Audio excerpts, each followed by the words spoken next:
3 identical boys vanished beneath the wide branches of the dying elm tree. One moment, they were laughing in the front yard. The next, the street was silent. No tire marks, no broken fence, not even a footprint on the soft earth. The house stood still after that. Neighbors moved away. The windows stayed dark. For 30 years, the place kept its secrets. No answers, no bodies, just a memory sealed behind the walls. Until last night, when the lights flickered on by themselves, and someone heard children's voices in the attic. Voices no one had heard since 1982. Before we step deeper into the mystery, hit subscribe or bookmark this story. You won't want to miss what's waiting inside the house on Broken Elm Street. The early June sun poured golden light over the cracked sidewalks of Broken Elm Street. Heat shimmered above the pavement, bending the edges of reality just enough to make the street feel both forgotten and quietly watching. Number 214 sat at the very end of the cul-de-sac, its shuttered windows and chipped paint giving it the tired look of a home that had not been spoken to in a very long time. Ben Ramirez wiped sweat from his brow with the edge of his shirt and pushed the crowbar further into the corner of the garage wall. The plywood was warped with age and brittle to the touch, but behind it, behind the drywall, something felt off. Why is there framing where it shouldn't be? He muttered, more to himself than to his wife, who was sorting boxes in the driveway. Lila Ramirez looked up from an old crate of dusty garden tools. What? This whole section of the garage, it's weird, like someone deliberately boxed off a section and didn't finish the framing. She walked over, hands on her hips.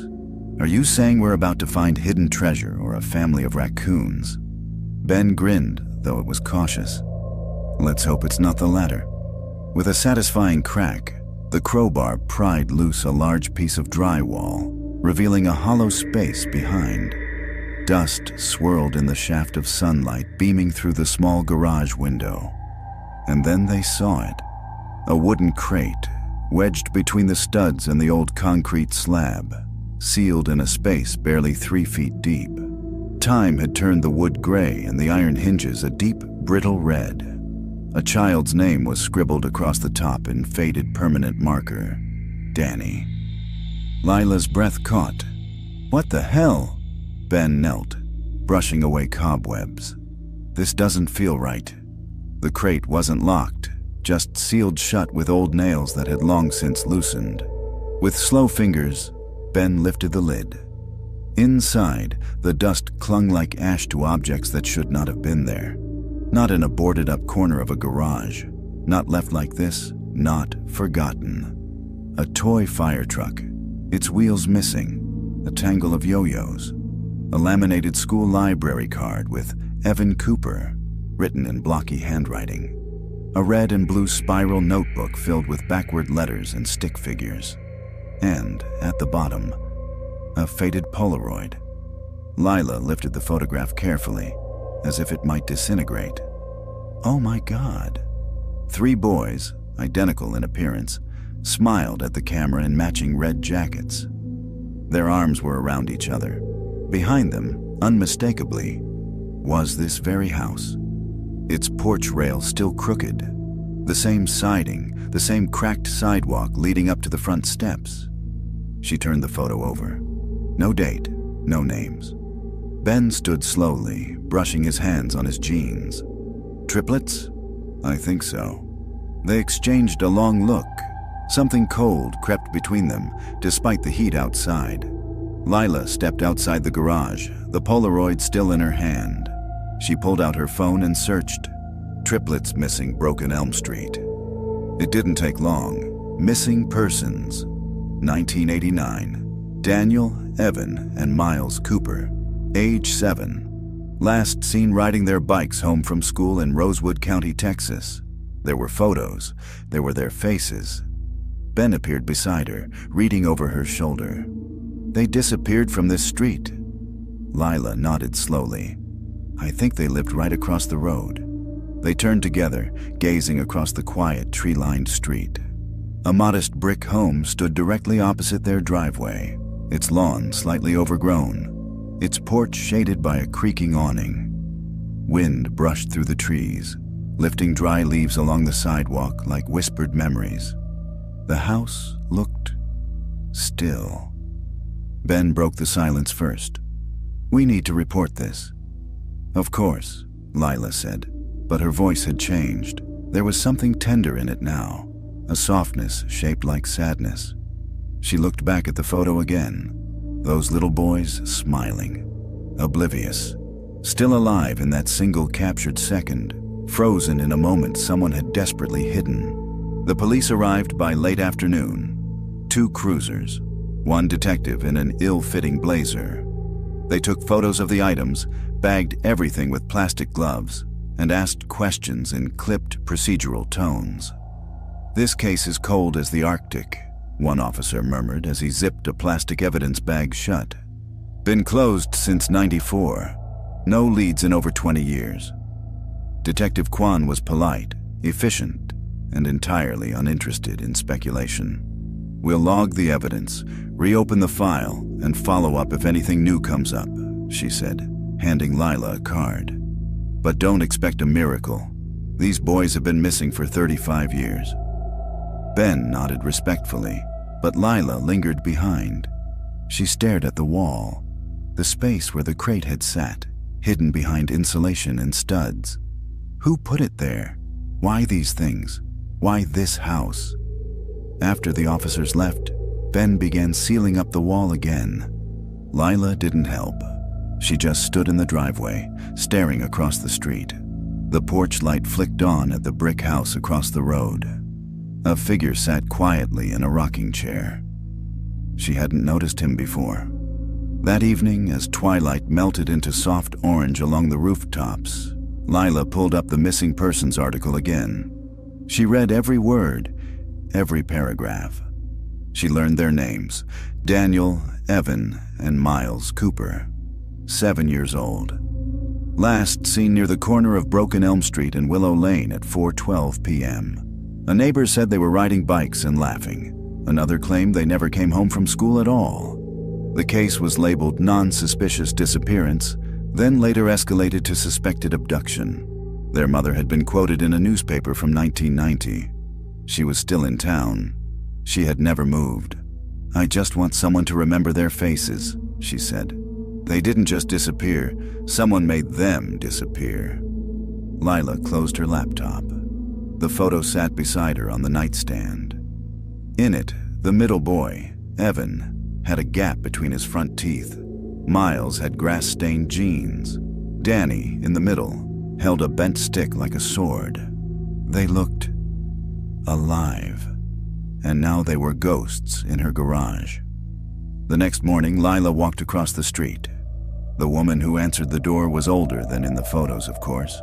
Her hair had gone white at the temples, but her eyes were the same, sharp, observant, gentle, in a way that comes only from heartbreak so deep it folds in on itself.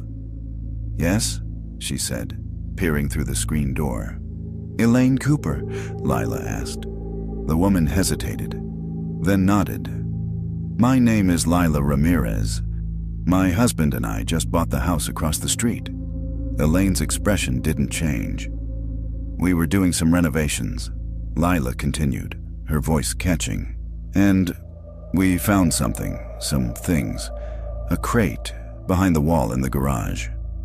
Still, Elaine didn't speak. "There were children's items inside," Lila said, "and a photograph of 3 boys." Now, Elaine opened the screen door. "You should come in," she said quietly. The living room was dim but clean. A fan spun slowly overhead. Floral wallpaper peeled slightly in one corner. On the mantel sat 3 identical silver frames, one for each son. Each held the same school portrait. A round face, dark eyes, identical toothy grins. Time had not been kind to the prints. The colors had faded, but not the faces. Elaine sat down across from Lila, her hands folded in her lap. "May I see it?" she asked. Lila reached into her bag and pulled out the Polaroid. Elaine took it with steady hands. Her face didn't change at first. just a long silence that seemed to stretch the length of the room. Her eyes scanned the photo over and over again, as though the boys might say something new if she just stared long enough. "This was the day before," she whispered. "That's Miles in the front. He always stood like that. And Daniel." Her voice caught, but she continued. "He picked out those jackets. They said red was their superhero color." She brushed her thumb across the edge of the photo like it might warm under her touch. "I had this exact picture. I thought it was lost." "It was behind a wall," Lila said gently. "In a crate, with some of their things." Elaine looked up. "In that house?" Lila nodded. Elaine closed her eyes. "For years I used to walk past that house, trying to remember who lived there. I never thought to check it after Vernon Hale died." "Vernon Hale," Lila echoed. "He was the man who lived there back then. Older gentleman, kept to himself mostly. Lost his wife before we moved in." Lila felt her pulse quicken. "Was he ever investigated?" "No," Elaine said quietly. "He had an alibi, and he was respected." She stared again at the photo. "But I always wondered. He had this dog, Brutus. My boys loved that dog. Sometimes I'd see them petting it on the sidewalk, even though I warned them not to talk to strangers." She looked up sharply, with a kind of calm clarity that sent chills through Lila's spine. "Mrs. Ramirez, that wall was sealed deliberately. Those items were not forgotten. They were hidden." Elaine Cooper did not sleep that night. She had left the photograph on her bedside table, face up, staring into the ceiling. Her hand kept drifting toward it through the dark, her fingers grazing its edges like it was an ember she could reignite with touch alone. The boys' smiles haunted her in a way they hadn't in years. Not because they were gone, but because for the first time in 3 decades, she no longer felt so certain they were. Gone, that is. At 3:17 a.m., she stepped outside, barefoot, into the garden behind her home. She'd stopped planting years ago, after the roses failed to bloom on what would have been the boy's 10th birthday. Now it was mostly weeds and the stubborn remains of lilies that refused to die, no matter how long she ignored them. She knelt in the dirt and placed the photograph beside her. "I told everyone," she whispered. "They weren't just lost." The wind rustled the fence. A dog barked faintly in the distance. Elaine stood, and for the first time in 15 years, began to pull weeds from the earth. By mid-morning, Lila and Ben returned to number 214, still overwhelmed by what had been found. The house felt different now, heavier. Every creak of the floorboards, every groan of the pipes, seemed like whispers left behind by people who were never supposed to be forgotten. They sat in the dining room with coffee mugs neither of them touched. "We have to help her," Lila said quietly. Ben exhaled. "I just don't know how. We gave everything to the police. What else can we do?" "We can't pretend we didn't find that," she said, gesturing toward the garage with her eyes. "You saw her face. That photo was taken here. There's something about this house that no one ever looked hard enough at."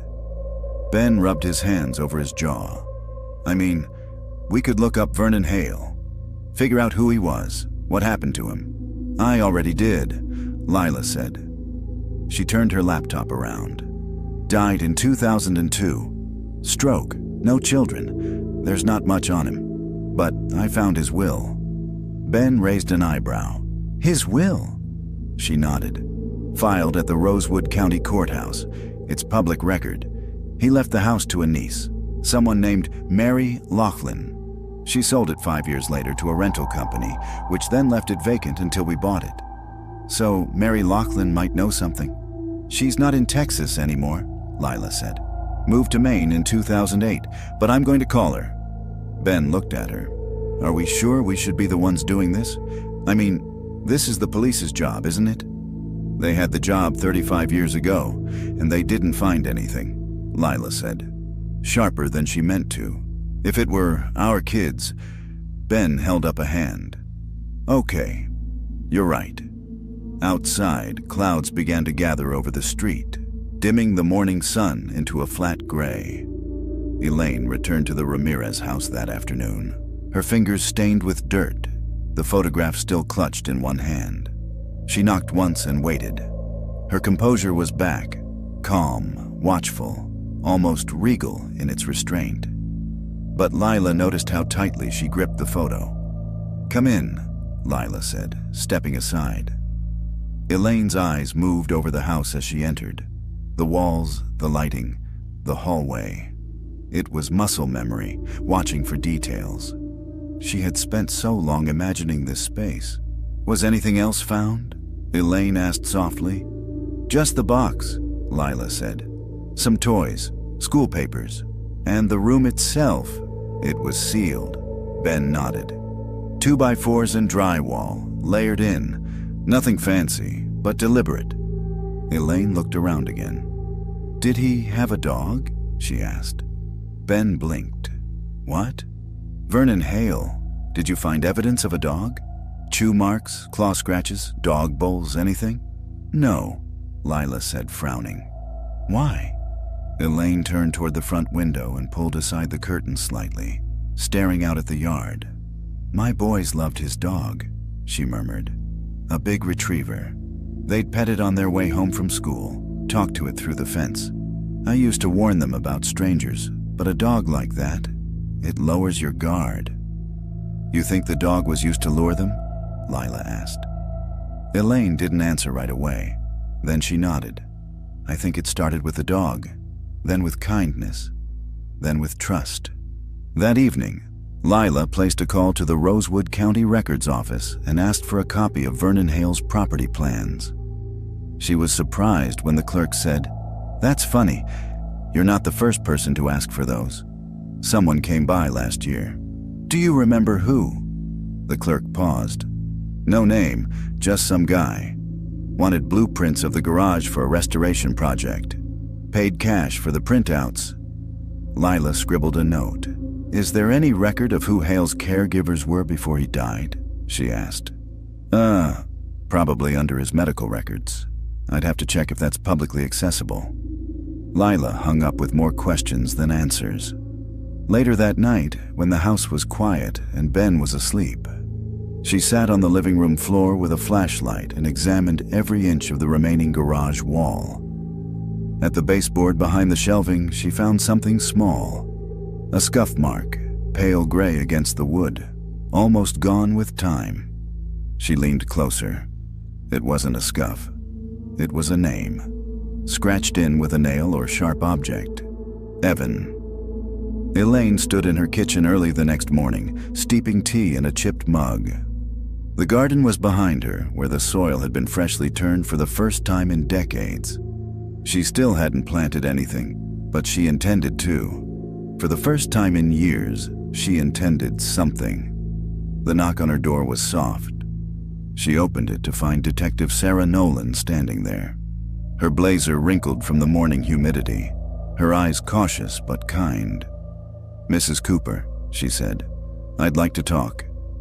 Elaine held the door open. They sat at the kitchen table, tea for one, silence for both. "I saw the photos," Nolan said. "And the evidence from the Ramirez house, the boys' belongings, the Polaroid. And now, new markings found in the wall." Elaine raised her eyebrows. "So you believe me now?" Nolan sighed.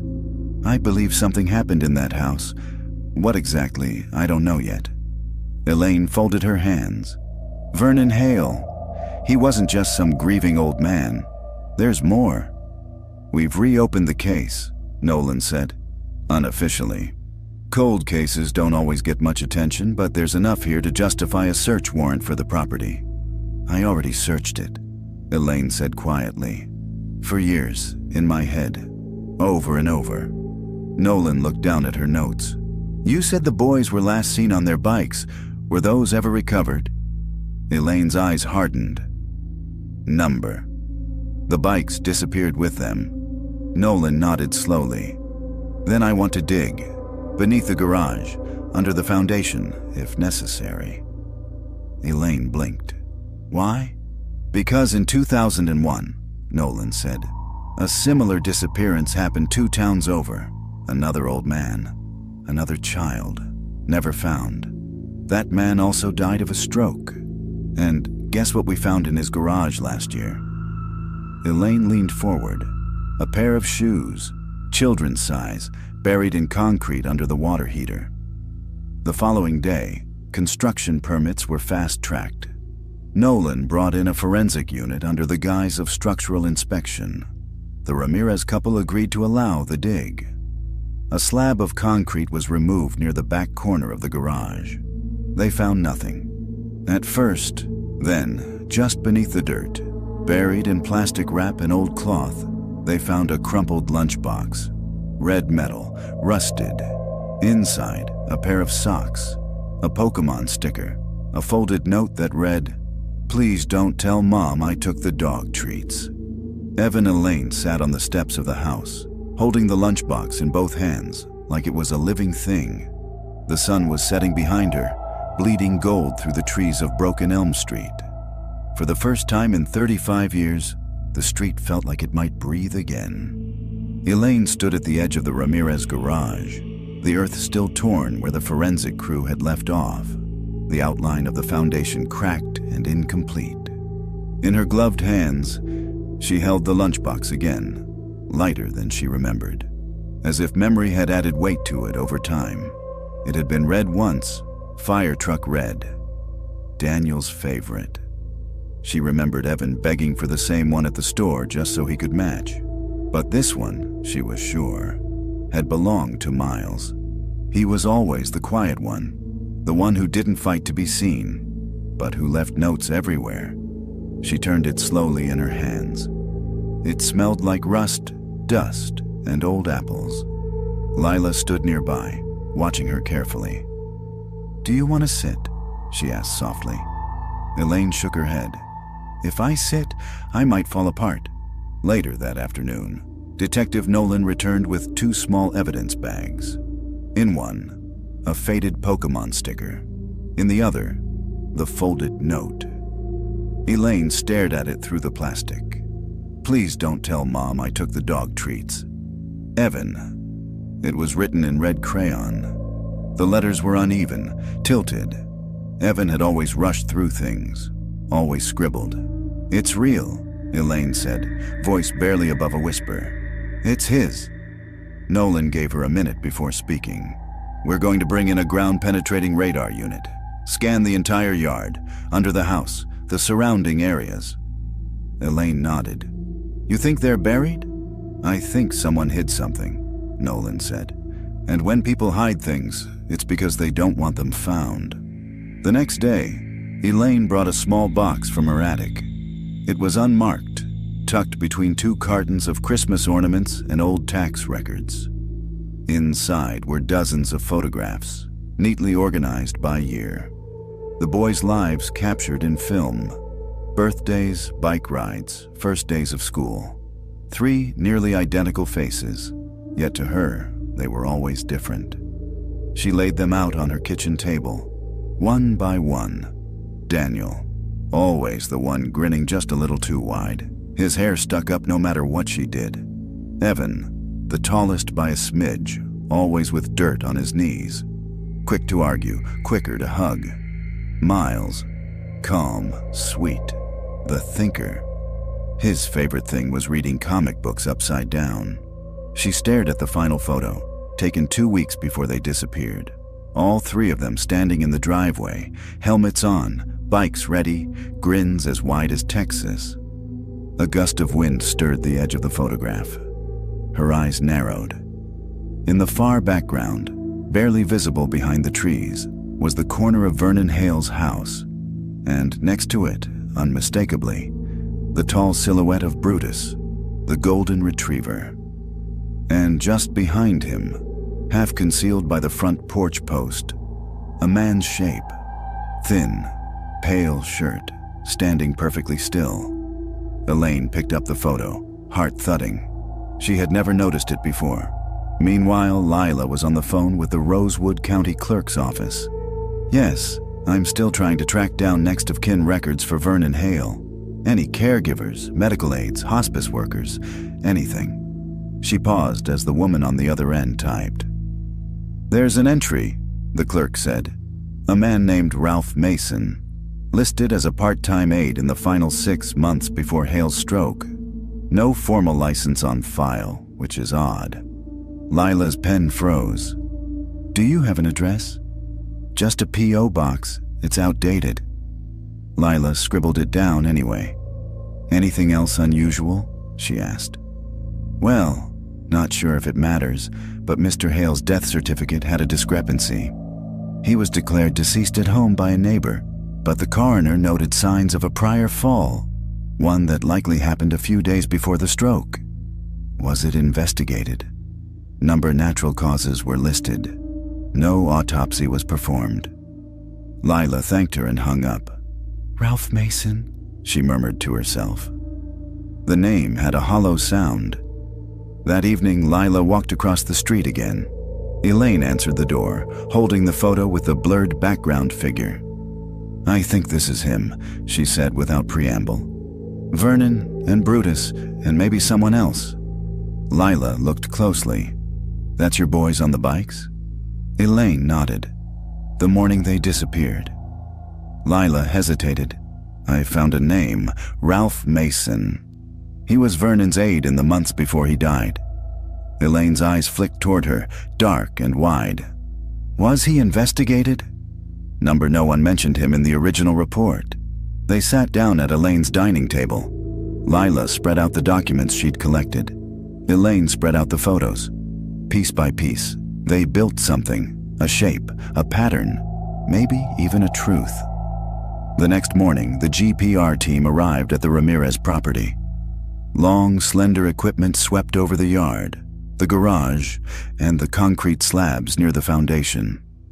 Ben watched from the front steps, arms crossed, tension written in the way he bounced one leg silently against the railing. Detective Nolan stood near the garage entrance, reviewing the scans as they loaded. One of the technicians paused. "Ma'am?" Nolan stepped forward. "What is it?" "There's a void under the rear corner of the foundation, about 5 feet by 3, unnaturally shaped. It doesn't match any plumbing maps or known construction features." "Depth?" 4 feet down. Could be a crawl space, could be a sealed pit." Nolan's jaw tightened. "Mark it," she said, "and get the excavator."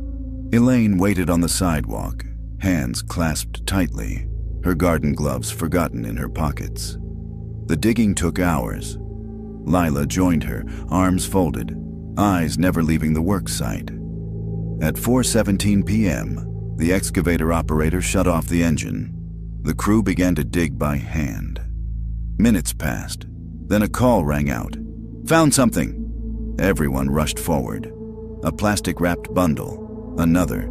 3 in total. But when the bags were opened, carefully, respectfully, they didn't contain bodies. They contained bicycles. 3 small, rusted children's bikes. Still intact, still painted in bright colors faded by time, each with a laminated tag tied to the handlebar. Daniel, Evan, Miles. Elaine covered her mouth with both hands. Her knees buckled, and Lila caught her before she could fall. "They were here," Elaine whispered. "They were here." Detective Nolan knelt beside the bikes, examining the name tags. "They buried the bikes," she murmured, "but not the boys." That night, Elaine sat on her porch, the photo of her sons clutched in one hand, the red lunchbox beside her.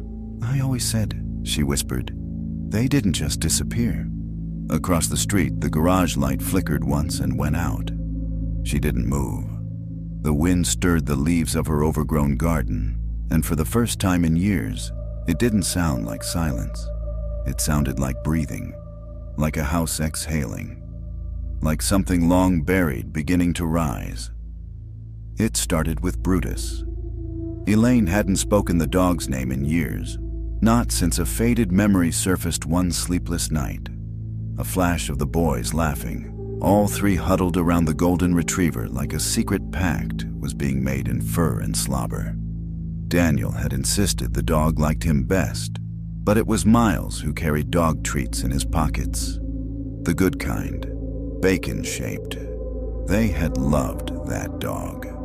More than anything on the walk home from school. More, perhaps, than they feared what their mother had told them. Never follow strangers, not even if they have a dog. The discovery of the bikes was front-page news the next morning. Breakthrough. In 1989, triplet disappearance. Bikes found buried in suburban garage. Elaine didn't bother reading the article.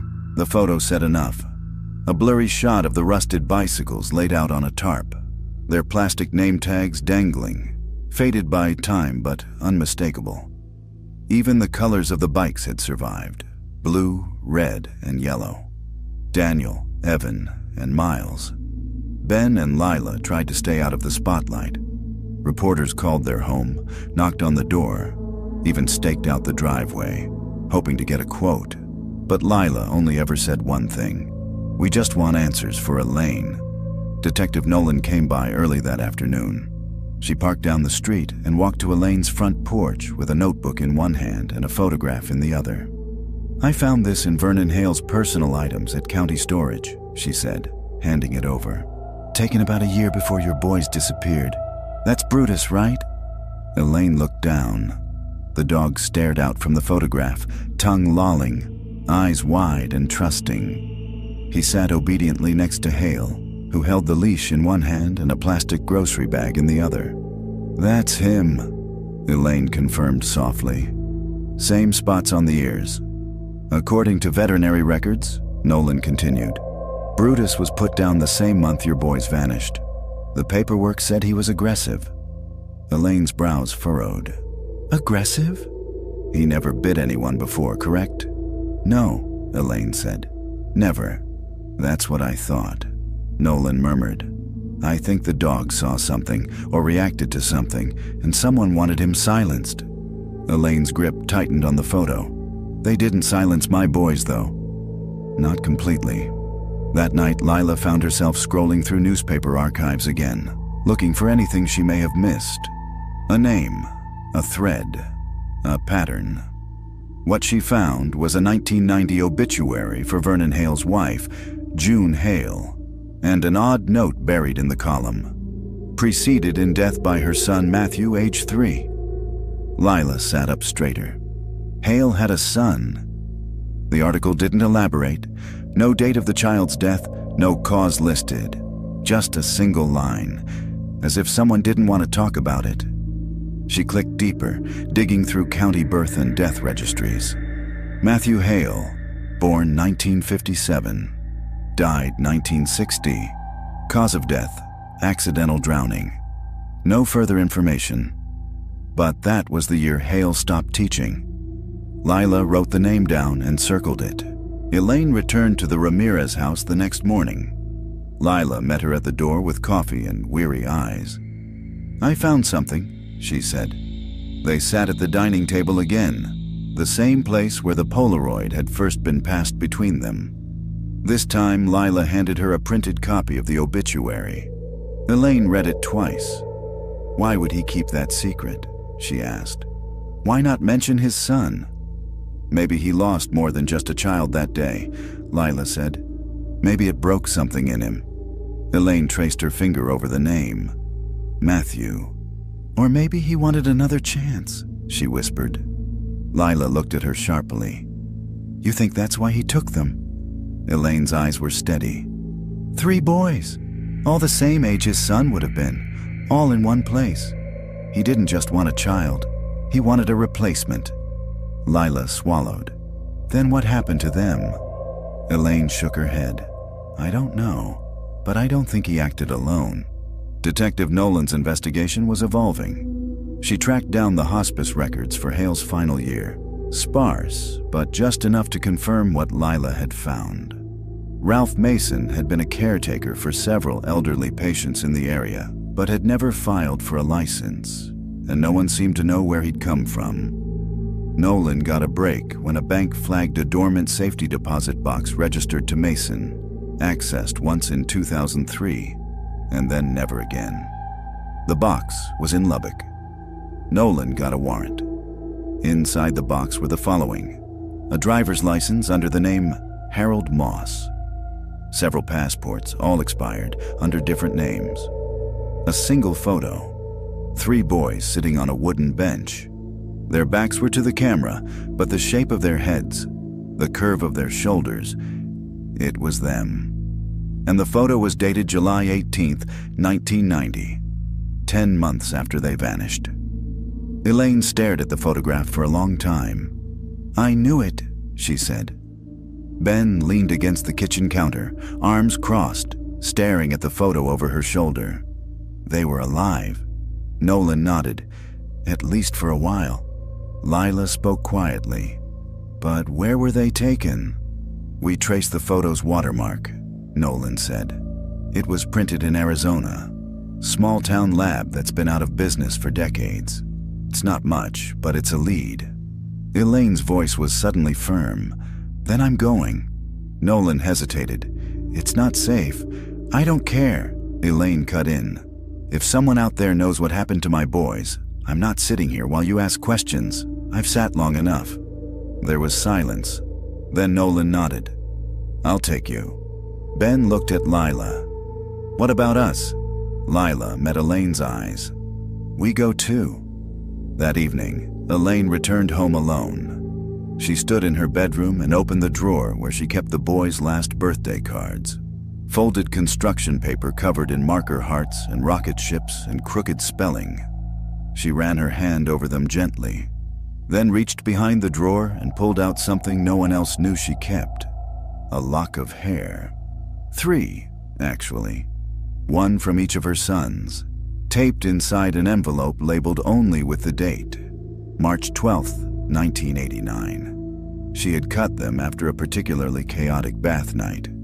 The boys had laughed so hard that Miles got soap in his ear and started to cry, until Daniel farted in the tub and made everyone laugh again. Elaine smiled at the memory. Then she packed the envelope. If they found something in Arizona, she wanted DNA ready. Back at number 214, Lila wandered into the garage one more time before bed. She flicked on the light. The patched section of the wall looked no different than the rest now, but she could still feel where the secret had once lived. The bikes, the lunchbox, the name Evan carved into the wood. She walked over and placed her hand on the wall. There was something under the paint she hadn't noticed before, a faint outline, like faded crayon. She stepped back and grabbed a flashlight. Angled in the right light, the shape came through. It was a crude drawing, a stick figure, then 3 more, a dog beside them and a tall shape behind. Written beneath it all in shaky letters, "We're not supposed to go." The drive to Arizona was long and mostly quiet. Elaine sat in the back seat, the envelope with the boys' hair samples tucked in her purse, clutched like a lifeline. Detective Nolan drove, eyes steady, always scanning the road like she didn't trust it to stay still. Lila rode shotgun, her notebook on her lap, filled with questions. They didn't speak much, only when necessary. Hotel reservations, gas stations, what time the sun would set. But the silence wasn't uncomfortable. It was waiting, like a breath not yet released. It was late afternoon when they arrived in Pine Bluff, a withered town near the edge of the Arizona border. Old signs clung to sun-bleached posts, and pickup trucks lined the streets outside shuttered diners. The kind of place that had a single gas station and 2 churches across the street from each other. Nolan pulled up to a building with faded paint and a cracked wooden sign, Tanner's Photo Lab. Closed. "This is it," she said, "where the boy's photo was printed." Elaine opened her door slowly, as if the ground might shift beneath her. The inside of the shop was dusty, untouched for years. A for lease sign hung crooked in the front window. Nolan had prearranged access with the property owner, who met them there, an older man in work boots and a trucker hat, who looked like he hadn't shaved since the photo lab closed. "I used to come in here with my daughter for school photos," he said. "Tanner was a quiet guy. Nice, but odd. Do you remember him having customers who paid in cash? Nolan asked. The man nodded. Pretty much all of them. This was before card readers and Square apps. Do you recall anyone printing pictures of kids? Around 1990? He thought a moment. Couldn't say. But there was one guy. Came in a few times over a couple years. Always alone. Always with the same old-school camera. One of those boxy black ones. Do you remember what he looked like? Thin, white, tall, beard some days, clean-shaven others. Eyes like he didn't sleep. Ralph Mason? Nolan asked. The man's brow furrowed. That name sounds right. Why? Nolan showed him a copy of the passport photo from the safety deposit box. The man nodded slowly. Yeah, that's him. He didn't say much, but he always had photos of kids. Said he worked at a camp. What kind of camp? Didn't say. Just that he kept them off the streets. Elaine's hands clenched into fists at her sides. Back at the motel that evening, Nolan spread out the evidence on the bed.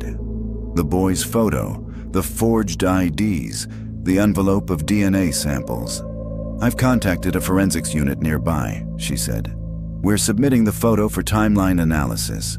In the meantime, there's another lead, a property registered to one of Mason's aliases, Harold Moss, just outside of town. What kind of property? Lila asked. A trailer, rural, no utilities on file, but someone's been paying the land tax every year in cash. Elaine looked up sharply. We're going. The trailer sat at the end of a dirt road, surrounded by scrub brush and rusted fencing. A mailbox stood bent near the gate, the name scratched out with black marker. The place was quiet, not abandoned, but waiting. Nolan stepped out first, hand on her badge. Lila followed, carrying a flashlight. Elaine stayed close, scanning every detail, the tire tracks, the footprints in the dust, the curtain fluttering in the window. They knocked. No answer. Nolan tried the door. Unlocked. Inside, the air was stale. Dust coated everything. A twin bed with thin sheets, a table, a kettle, a shoebox on the counter labeled Spring in black ink. Nolan opened it carefully. Inside, photographs, dozens of them. All boys, some older, some younger, some smiling, some blurry. All of them outside, on porches, at parks, in fields, always 3 at a time, but never facing the camera. Lila's voice cracked. Are these them? Elaine stepped forward. She picked up one photo. 3 boys sitting in a circle, backs to the lens, drawing something in the dirt. I know those shoulders, she whispered, even in black and white. Nolan took the box and began to photograph everything. They searched every corner of the trailer, closets, drawers, the old pantry. Nothing else, except the back room.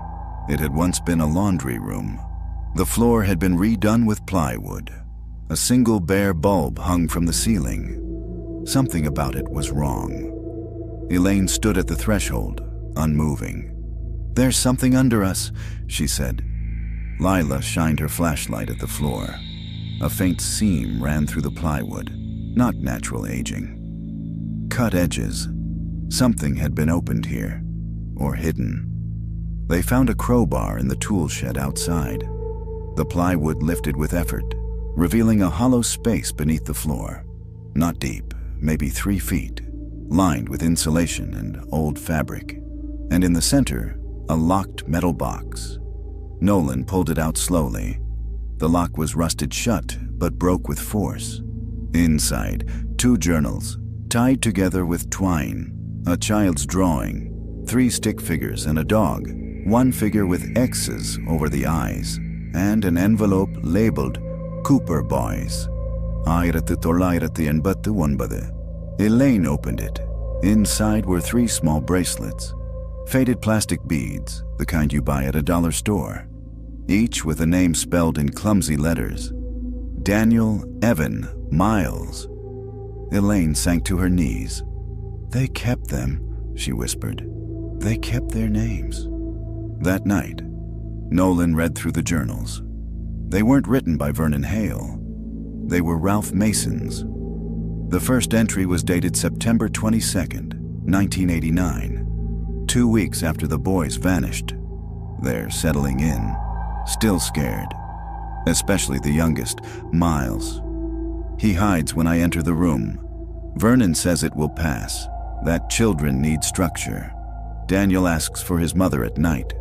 Further entries described a strict routine: meals, reading, prayer, outdoor time, rewards and punishments, drawings as therapy, only supervised outdoor play. Evan ran toward the fence today. Vernon slapped him. I told him it was too hard. He said they need fear to stay loyal. The last entry was dated July 19th, 1990. The youngest is gone. Vernon buried him under the shed. I wanted to leave. Vernon said it would be my fault if the others got taken. He said they are his now. Nolan stopped reading. No one spoke. Elaine simply sat at the table, staring out the window. Tears rolled silently down her cheeks. In the morning, Nolan called the sheriff's office. Excavation at the trailer began within hours. Beneath the shed, they found a shallow grave. Inside, child remains. Male. Estimated age, 8. DNA tests would confirm it later, but Elaine already knew. It was Miles. Daniel and Evan, however, were nowhere to be found. Elaine stood at the edge of the shallow grave long after the forensics team covered it. The Arizona sun pressed down, hot and unrelenting, but she didn't move. Her hand rested over her chest, her heart hammering beneath her palm. She didn't cry. Not here, not yet. She had cried so much over the years that grief had become an organ, something that lived in her, always humming quietly in the background. Now it screamed. Miles. He had been the smallest, the gentlest. He used to tiptoe around the house early in the morning so he wouldn't wake his brothers. He'd whisper stories to the dog plushie he named Captain Barkley and tuck it into bed like it needed protection. They had failed to protect him. Or maybe, Elaine thought bitterly, they hadn't. She had. Back at the motel, the journals lay spread across the bed, open to passages Nolan and Lila kept rereading. The pages were warped from years of heat and neglect, but Mason's handwriting was sharp, almost obsessive. His thoughts ranged from fragmented to reflective to chillingly clinical. They see me as the helper. I bring food. I explain the rules. But Vernon is the voice they obey. He calls them the brothers, never by name anymore. Says names belong to the past. He keeps them separate now. Says it makes them less likely to plot. Lila flipped a page, her fingers trembling slightly. Miles doesn't eat unless I'm there. He cries without sound. I think he knows it's coming. Evan tried to fight back yesterday. He threw a toy at Vernon, said, "You're not my dad." Vernon locked him in the dark room for 12 hours. A few entries later, the tone shifted. They're older now. Daniel speaks in riddles. Evan stares at me like he knows something I don't.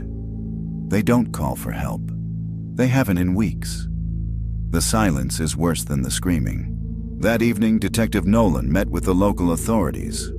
Forensics confirmed the remains under the shed were consistent with Miles Cooper based on dental and DNA analysis. The sheriff's department opened a multi-state inquiry for Daniel and Evan under the assumption they may still be alive, or may have been moved before Miles's death. Elaine sat in the motel hallway outside the meeting room, hands clasped tightly in her lap. Her body shook, but her face remained composed. They knew he was gone, she whispered when Nolan returned. Daniel and Evan, they lived with that. For how long? We don't know, Nolan said gently. But the journals end in 1990. The last entry implies Miles died then. That means the other two were alive for nearly a year after the abduction. And after that, Lila asked from the doorway. Nolan hesitated. No trace. Not in Arizona. Not in Texas. Nothing. Elaine shook her head. They're out there. I feel it. Later that night, Elaine found herself sitting alone with the second journal, flipping through the final pages. One entry had been scrawled with such pressure the ink had bled through the page. He took them somewhere. Said he needed to start again. Said the desert was too exposed. He didn't trust me to follow. He took the Cadillac. Her breath caught. She flipped back to the photos. The same red Cadillac visible in the 1989 photo of the boys in front of Hale's house. The same make and model that now sat in a barn back in Rosewood County. Inside the fenced property Elaine had never been allowed to enter. By morning, Nolan had confirmed the vehicle. "Yes," she said. "The car's still registered to Vernon Hale's estate. It was never impounded, just left in a storage barn next to the main house." "Can we search it?" Elaine asked. "We already did when we reopened the case," Nolan said. "At least, the garage, not the barn. We didn't have cause to break the lock." "You do now," Elaine said, eyes hard. They returned to Broken Elm Street 2 days later. Elaine stood in her garden, the envelope containing the bracelets clutched in her hand. She hadn't stepped into the backyard of Hale's house since the boys disappeared. Not truly. She and Nolan, joined by local authorities, entered the barn together. Dust motes hung in the air like ghost lanterns. The red Cadillac Eldorado sat in the center, a canvas tarp draped lazily across it, faded but intact. Nolan approached slowly, flashlight in one hand. The trunk had been pried open years ago, but no one had looked beneath the lining. Ben, standing nearby with a crowbar, stepped forward at Nolan's signal. He pulled up the lining. A creak, then silence, then the thump of wood against metal, a hidden compartment. Inside, 3 school ID cards, partially burned but legible. Daniel Cooper, Evan Cooper, Miles Cooper, and beneath that, a small torn photo. 2 boys, perhaps 11 years old, standing on a beach. One with a dog, one holding a book. Elaine gasped. "It's them," she whispered. The photo was scanned and digitally enhanced. A logo on the boys' t-shirt was traced to a private farm and youth outreach program established in 1992 in rural Texas under a new non-profit name. The founder, Howard Fielding, retired teacher, former colleague of Vernon Hale at Oak Ridge Elementary School. His name had never come up before. Elaine felt her knees buckle when she heard it. "I remember him," she said. "He taught science. My boys loved him." Nolan read the report aloud. Howard Fielding resigned suddenly in 1990, claimed early retirement. No transfer of pension, no forwarding address. Lila's voice was low. "Do you think he took them?" Nolan's face was grim. "I think Vernon gave them to someone he trusted." Elaine's eyes burned. "Then it's time we find him." The nonprofit still existed. The website was minimal, almost rustic. It described a faith-based agricultural community dedicated to helping at-risk youth find purpose through structure and care. It was called Howard's Haven for Hope. No phone number, just an address and a donation link. Elaine stared at the homepage photo, smiling boys in overalls shoveling soil. A man in the background, tall, silver-haired, smiling faintly. "Can we go?" she asked Nolan. "We can go," Nolan said, "but we don't go alone." The sun hung low over the Texas plains as Elaine, Lila, and Detective Nolan approached the gravel drive marked by a faded wooden sign.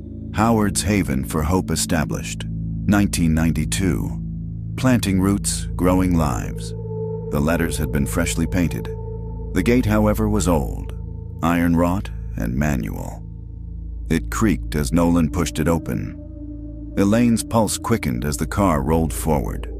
Ben had stayed behind in Rosewood, too shaken to face what might come next. But Elaine needed to be here. Her boys might have walked this same road, might have lived in one of the buildings now silhouetted against the dusty horizon. They passed a pasture where boys, teens mostly, shoveled soil into long rows. From a distance, it looked wholesome. Simple, but Elaine had lived long enough to know that even silence could wear a mask. Nolan parked near the main building, A 2-story farmhouse with sun-faded curtains and potted plants on the porch. A woman greeted them at the door, clipboard in hand. "Welcome to the Haven. I'm Sister Marla." She was in her 60s, short white hair under a straw sun hat, her voice soft but firm. "Are you here for a tour, or—" "We're here to speak with Mr. Fielding," Nolan said, flashing her badge. "Is he on site?" Sister Marla's smile faltered. "I believe so. He was in the greenhouse earlier, but he may have gone back to his residence." Nolan nodded. "Please let him know the Rosewood County Police Department has reopened a missing persons case, and we have reason to believe this property is involved." The woman's face paled. I'll find him." The greenhouse was warm and fragrant, filled with the scent of damp soil and lemon balm. Elaine stepped inside alone, her gaze sweeping over seedlings, hanging pots, hand-painted signs made by children. At the far end, she saw a man bent over a tray of tomato sprouts, humming a tune, tuneless but gentle. He looked up. Silver hair. A lined face. A soft smile, cautious but not unfriendly. "May I help you?" he asked. Elaine didn't answer at first. Her throat had tightened. His eyes narrowed. "Do I know you?" She stepped forward. "You taught my boys. At Oak Ridge Elementary," he blinked. His hand went still in the soil. "Daniel, Evan, and Miles Cooper," she said. "They vanished in 1989. A long pause. "I remember them," he said softly. "Smart boys, gentle, always together." Elaine studied his face. "What happened to them?" He glanced down at the seedlings. "I don't know." She took another step forward. "But Vernon Hale gave them to you." He said nothing. Then, "They were scared when they came. Confused. Vernon said their parents had abandoned them, that they needed structure." "They were stolen," Elaine said. "And you knew it." His voice dropped to a whisper. "I didn't ask questions. I told myself I was helping." "Where are they now?" she demanded. "Where are my sons?" Howard looked up at her, and for the first time, his voice cracked. "I can take you to one of them." They followed him in silence to a smaller house behind the greenhouse, more private, well-kept. Wind chimes clinked in the doorway. Inside was a man in his 30s, dark curly hair, warm brown skin, muscular frame. He stood over a stove, stirring something in a pan. When he turned, Elaine's knees buckled. His eyes, his smile, it was Daniel. He looked exactly like her husband, exactly like himself at 7, but grown. "Mom?" he whispered. Elaine stepped forward, trembling. "Danny?" He looked to Howard, then back to her. "I don't remember," he said. I was told you died, that you were in jail." Elaine choked on a sob. Nolan moved quietly toward the door, giving them space. Lila placed a hand on Howard's shoulder. "You took them in," she said, "but you never told them the truth." "I didn't know how," Howard whispered, and then too much time had passed. Daniel, who had been going by Ferdinand, sat with them under the porch awning. He explained everything. "I remember the house," he said. "Broken Elm and Brutus, but I thought it was a dream. We were told we were immigrants, that we had been rescued." Elaine nodded slowly. "After Miles." He stopped, throat tight. "We left Vernon's trailer, came here." Nolan asked gently, "Do you know where Evan is?" Daniel nodded. "He's still on the property. We work different sides of the program, but there's more." He hesitated. "There's a third brother." Marco. Elaine's brow furrowed. "Marco? We're triplets, but we were told he was one of us, that he was the brother." I didn't question it. "He looks like us." Nolan stood abruptly. "How many young men here look like you?" Daniel answered softly. 3. Within an hour, Nolan and local law enforcement had detained Howard Fielding and locked down the property. Evan, going by Diego, was found in the main office.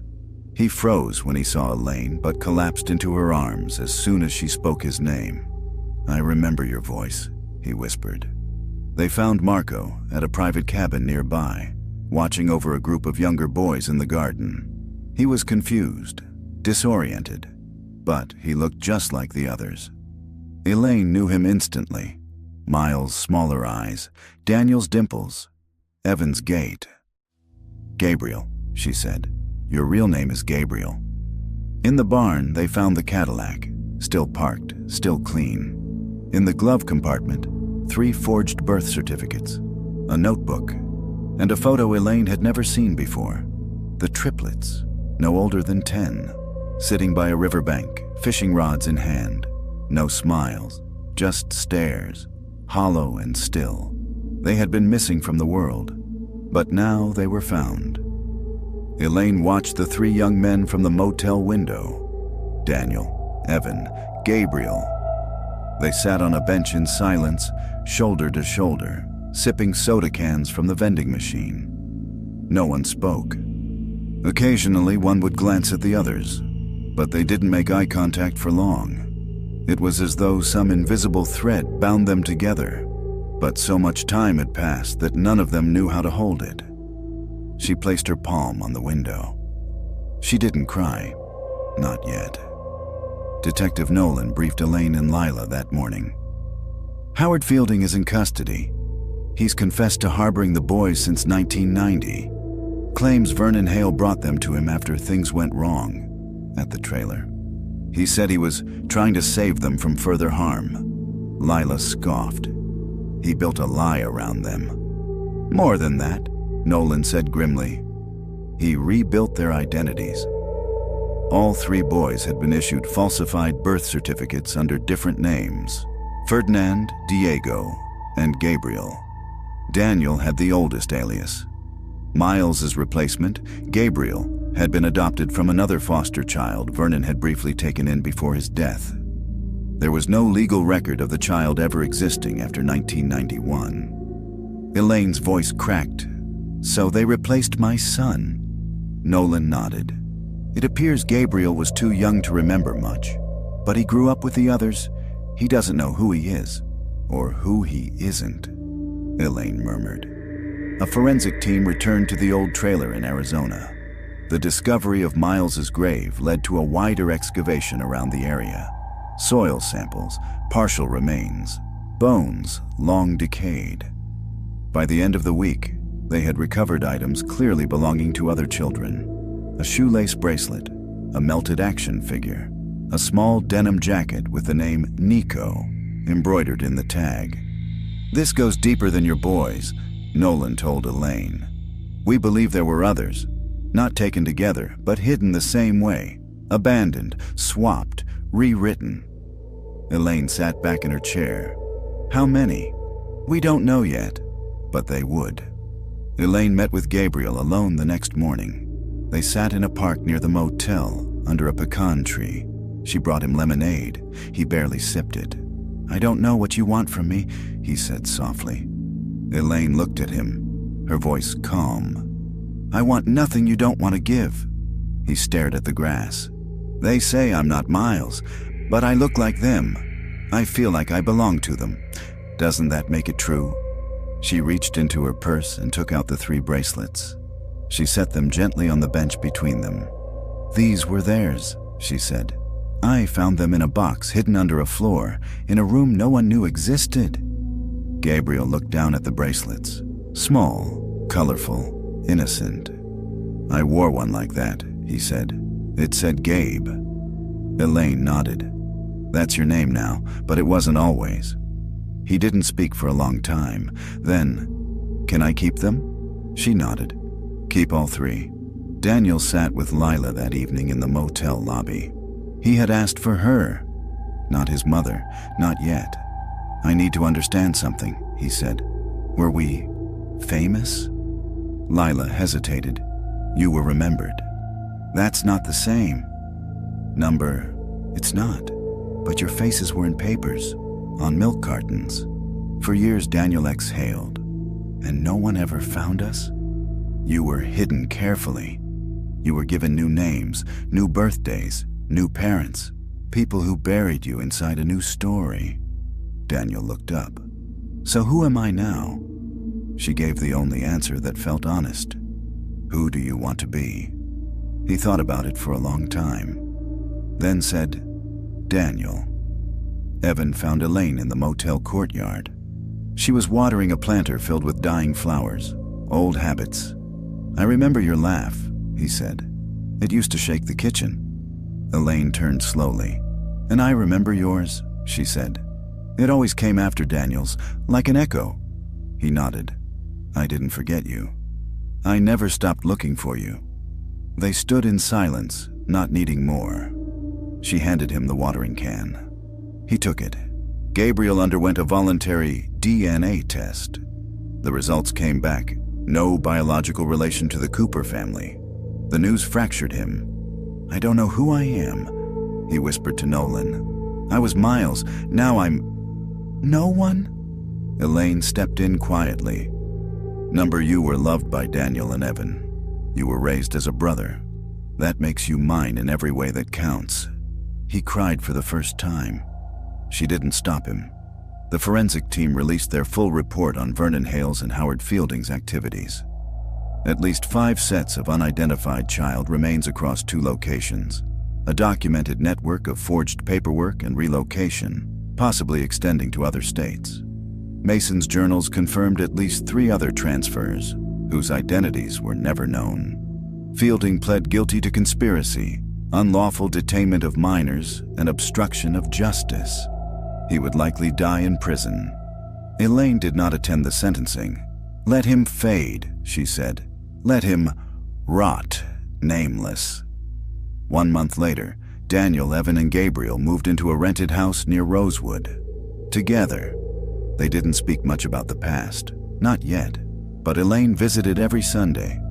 She brought food, sometimes photos, sometimes silence. All were accepted. Gabriel started going by his birth name again, Nico. Nolan found a long-lost birth certificate buried in the Texas foster system. He had been placed with Vernon Hale briefly as a toddler, then vanished. Now, he was real again. Elaine stood once more in her garden, digging into the soil with gloved hands. She planted lilies, 3 of them. For Daniel, for Evan, for Miles. Nico stood beside her, holding the watering can. "I think I want to be a teacher," he said. She looked up, surprised. He smiled. "I want to help kids feel safe, like I never did." Elaine nodded. "That would be the best thing you could do." And together, they watered the roots. The last time Elaine had flown, it had been for a funeral.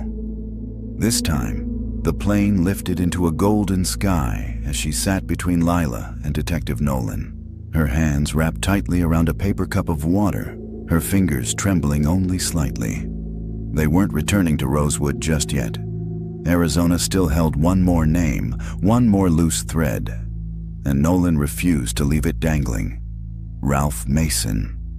While Howard Fielding had cooperated fully in exchange for a lighter sentence, he'd admitted only vague details about Mason's final movements.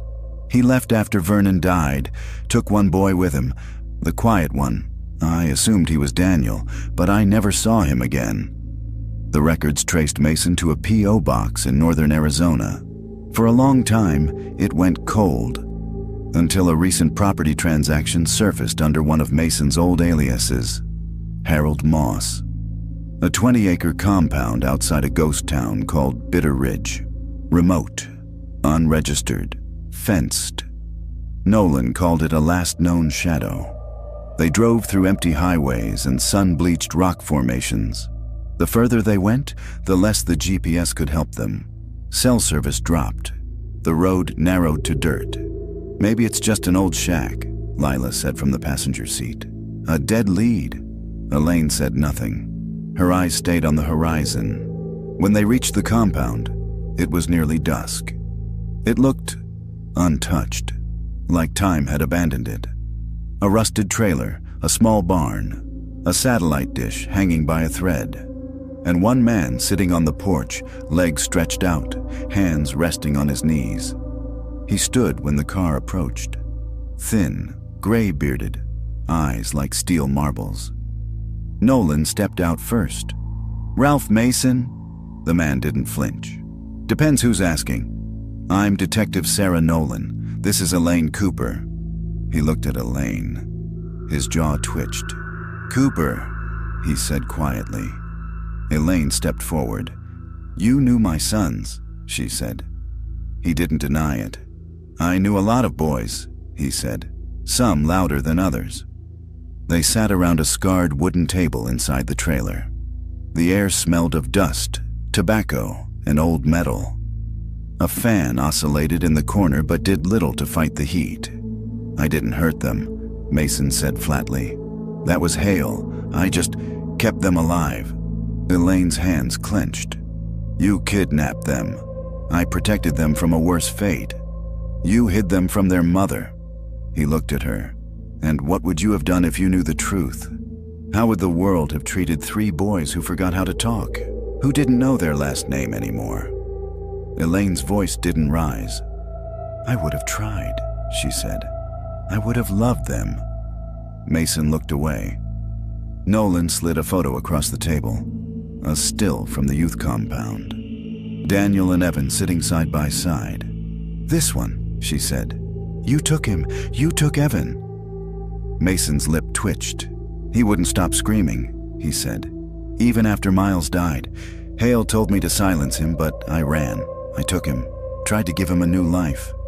"You gave him a lie," Elaine said. Mason turned to her. "And still, he's alive." In the barn, they found records. Names, dates, false documents. But more importantly, they found a box of drawings. Crayon scrawls on aged paper. A dog, a house, a boy with a balloon. All signed, E. Cooper. Age 9. Elaine pressed them to her chest like scripture. "Why keep these?" Lila asked Mason later. "I had to remember something," he said. "Not everything I did was evil." Nolan stood. "You're going to be charged," she said. "Accessory to kidnapping, unlawful detainment, obstruction." Mason nodded. "I figured." "Why didn't you run?" she asked. He looked out the window. "I already did, 30 years ago. Been waiting for the knock ever since." Elaine returned to the motel with Nolan and Lila. She laid the drawings out on the bed. Evan arrived shortly after. He had insisted on coming, wanted to see for himself what Mason had kept. He stepped into the room, saw the drawings, and froze. His hand went to his mouth. "I did these," he whispered. "I remember the dog. I named him Spanner." Elaine took his hand. "You were never forgotten," she said. "Not even by the ones who didn't deserve to remember you." Evan pulled her into a hug. This time she let the tears fall. The next morning, the 4 of them sat outside the motel, sipping bad coffee and watching the sun rise. Nolan spoke first. "There's one more grave near the trailer. Bones are still being tested." Elaine didn't flinch. "I'm prepared for what we find," she said. "But I know who I have now." Lila added gently, "And you're not alone in this anymore." Nico arrived an hour later, having driven all night from Rosewood. Daniel, too. The triplets, though now different, sat together for the first time in full understanding of who they were and who they weren't. "I don't remember everything," Daniel said.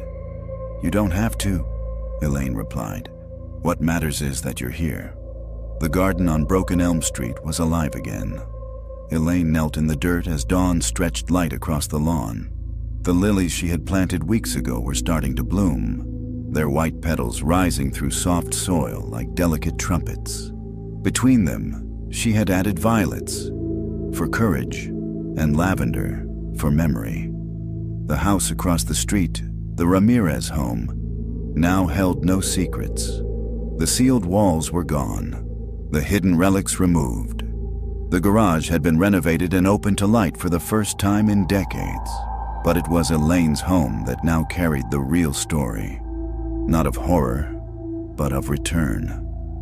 Inside, 3 chairs waited at the breakfast table. Daniel was the first to arrive. He knocked once, then let himself in.